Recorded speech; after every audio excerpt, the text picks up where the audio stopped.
종로구 의회 의원들이 종로구 주요 사업 현장을 찾아 추진 현황을 점검하는 등 활발한 현장 의정 활동을 펼쳤습니다.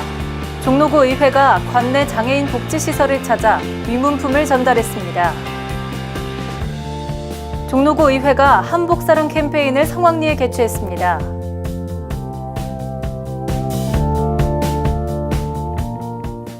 시청자 여러분 안녕하십니까? 종로 의정 뉴스입니다. 활발하게 현장 의정 활동을 펼친 종로구 의회를 첫 소식으로 종로 의정 뉴스 시작합니다. 종로구 의회 의원들이 제272회 임시회 회기 중 종로구 주요 사업 현장을 찾아 추진 현황을 점검하는 등 활발한 현장 의정 활동을 펼쳤습니다. 의원들은 먼저 지난 10월 18일 창신숭인 도시재생 사업의 일환으로 추진되고 있는 창신동 23-350 일대 친환경 자연형 어린이 놀이터 조성 사업 현장을 찾아 종로구 관계 공무원으로부터 추진 현황을 보고받았는데요. 이후 도면을 살펴보면서 시설의 안정성 및 이용 편의성, 시설 활용 계획 등을 꼼꼼하게 점검했습니다. 의원들은 이번 창신동 어린이 놀이터가 봉제 산업의 메카, 창신동의 특징을 잘 살린 골무 모양의 건축물에 정글짐과 도서관, 다목적 홀, 전망대, 친환경 모래놀이터 등의 기반 시설도 들어서면서 아동 친화도시 종로에 걸맞은 어린이들의 놀이명소가 될 것으로 기대한다며 시설이 구 재정에 부담을 주지 않고 원활하게 운영될 수 있도록 관리 인력 인건비 및 시설 운영비 재원 마련을 위한 방안을 강구해달라고 당부했습니다. 사실 여기 지역은 접근성은 별로 안 좋습니다. 아이들이 오기가. 그러는데 저 놀이터를 아이들이 찾아올 수 있게끔 첨단을 지금 짓고 있잖아요. 친환경을 해서. 아무튼 여기에 미드 아트도 들어가지만 요즘의 아이들이 그냥 노는 개념보다도 여기서 뭔가를 놀면서 배워갈 수 있는 그런 환경의 그 놀이터가 만들어져야 된다고 봐요, 여기에. 잘 지었으면은 이 지역의 애들이 여기로 와야 되는데 이 부분이 환경이 굉장히 안 좋아요. 뭐 길이라 올라오는 계단이라도 다 깨졌어 여기 옆에. 그럼 이게 살려면은 지역 환경도 좋아야 된다. 우리 공원 녹지과장이 하는 일은 아니지만 이것도 건의해서 이어서 오는 거나 이어서 창실 일동에 또 올라오는 거나 그리고 또 애들 데리고 이래 많이 올 거 아닙니까? 그죠? 그 환경이 안 좋아. 여기 지금 창신동 이쪽에는 지대가 높고 이 주변은 좋은데 우리 동부 지역에 숭인동 그쪽에는 여기 오지를 못해요. 교통관계는 어떻게 하실까? 이 좋게 건물을 이렇게 완성해 놓고 이용이 못해요. 숭인동 쪽 사람 이리 오지는 알지도 못해요. 그걸 어떻게 홍보를 하고 앞으로 어떻게 활용할 것이 그 좀 참고를 하시라고. 놀이터를 만듦에 있어서 조망권도 좋아서 아무래도 이제 주변 환경이 변화에 따라서 여기는 이제 찾는 사람들도 굉장히 많이 늘어날 거예요. 근데 아까 이제 박노수 의원도 지적을 하던데 화장실을 개방을 어떻게 할 건가? 다음으로 지난 9월 도시재생 사업의 일환으로 새롭게 단장하고 문을 연 세운상가를 방문해 사업 추진기관인 서울시의 관계 공무원으로부터 세운상가 재생사업 추진 현황을 보고받았는데요. 의원들은 세운상가 재생사업이 낙후된 세운상가 주변 지역에 경제적, 사회적, 문화적 활력을 불어넣을 수 있는 계기가 되길 바란다고 말했습니다. 돈 먹는 하마가 됐어요. 시비가 됐든 국비가 됐든 간에 이곳에서 쏟아부은 돈이 지금까지 900원 말고도 3천억 이상을 갖다 쏟아부었어요. 부가수뿐만 아니라 재개발한다는 얘기를 해가지고 이 지역에 그 재개발 대가해서 그 목매가지고 계시던 분들이 돌아가신 분도 많고. 이 세운상가를 원래 오세훈 시장님에서는 낙원상가고 이건 길거리 위에 있는 것은 철거하고 녹지공원화해서 하자. 그래서 도시가 좀 녹지가 좀 필요하지 않느냐 해서 그렇게 계획을 잡은 걸로 알고 있었는데 지금 박원순 시장이 오셔가지고 갑자기 이게 지금 재생도시라는 것을 얘기를 해가지고 재생도시로 갔단 말이에요. 재생도시 사업이라는 일환에 대한 거는 딱 한 가지.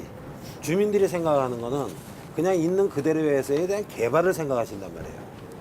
그런데 재생도시 사업이 들어오면서 주민들의 간의 갈등, 이거는 대표적인 데가 이화동이에요.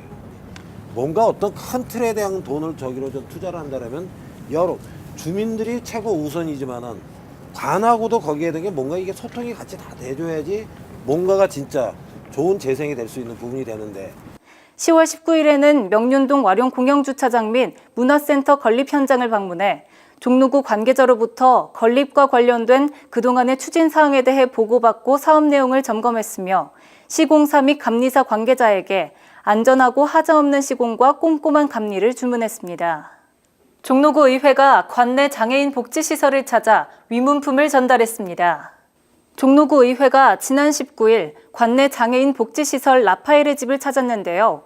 이날 의원들은 입소한 장애 아동들을 한 명 한 명 따뜻하게 위로하고 어려운 시설 운영 여건 속에서도 이들을 사랑으로 보살피고 있는 시설 관계자들의 노고에 감사의 뜻을 전하고 준비한 위문품을 전달했습니다. 오늘 라파의 집을 와서 의원님들 전체 함께 오게 된 것을 기쁘게 생각하고 또 의회에서는 이 소외계층과 복지 사각지대에 있는 라파의 집에 와서 어린이들을 돕기 위해서 물품을 전달하고 너무나 기쁩니다. 종로구 의회가 한복사랑 캠페인을 성황리에 개최했습니다. 종로구 의회는 지난 10월 28일 종로 전통 문화거리 조성을 위한 한복사랑 캠페인을 성황리에 개최했습니다. 한복사랑 캠페인은 종로구 의회에서 지난해 7월부터 지속적으로 추진해오고 있는데요. 우리 고유의 한복 입기 활성화를 통해 전통 문화의 아름다움과 우수성을 국내외에 널리 알리고 종로의 전통 문화거리를 조성해 문화도시 종로의 위상을 높이고 지역경제 활성화에 기여하기 위해 시작했다고 합니다. 네, 한복사랑 자원봉사 캠페인에 참가해 주셨습니다. 소감 한 말씀 부탁드립니다. 네, 우리가 이번에 지금 아홉 번째 하는 중이거든요. 그런데 처음에는 5명으로 시작을 해서 지금 이렇게 많은 학생들이 함께 할 수 있어서 너무 기분 좋고요. 앞으로 종로구 활성화를 위해서 더 열심히 우리 종로구를 위해서 열심히 해야 될 것 같습니다. 네, 우리 친구들 한복 입고 자원봉사에 참여해 주셨습니다. 소감 한 말씀 부탁드립니다. 일단 한복이 우리나라를 대표적으로 알리는 옷인 만큼 홍보가 더 확실히 될 것 같고요. 그래서 좀 더 뜻깊은 봉사가 될 것 같아요. 네, 우리 한복이 청소년들에게 갖는 의미가 있다면 어떤 게 있을까요? 요즘은 아무래도 옷이 캐주얼하고 편한 게 많은데 한복 같은 경우는 아무래도 옛날 옷이다 보니까 불편하잖아요. 그래도 좀 이렇게 아무래도 이런 행사를 통해서 더 많이 입어볼 수도 있고 요즘은 아예 이런 체험을 더 많이 하니까 학생들한테도 더 많이 알려지고 있는 것 같아요.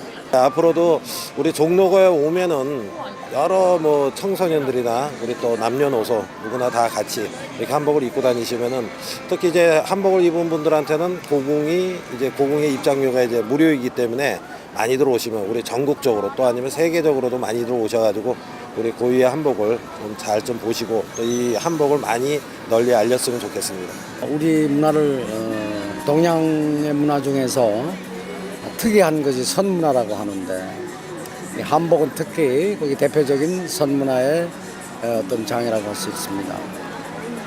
한 사람의 노력이 또 여러 사람과 합해지고 우리 아이들이 우리 젊은이들이 이런 우리 고유 문화에 참여하는 모습이 정말 보기 아름답습니다. 우리 전통 한복을 이렇게 널리 알린다는 것은 정말 전부터 해야 되는데 요즘 와서 우리 종로구에서 한복 축제라는 게 있었습니다. 그때부터 이렇게 참여를 하게 됐는데 정말 후손들에게 이건 물려줘야 되겠죠. 이날 행사에는 한복을 입은 자원봉사 학생 300여 명이 참석해 관철동과 인사동, 경복궁 등에서 국내외 관광객을 대상으로 활발하게 한복 홍보 활동을 했으며 캠페인 참여를 유도하기 위한 진도북춤, 사물놀이 등 흥겨운 전통 문화 공연도 펼쳐져 시민들의 큰 호응을 받았습니다. 종로 의정뉴스가 준비한 소식은 여기까지입니다. 시청해주신 여러분 고맙습니다.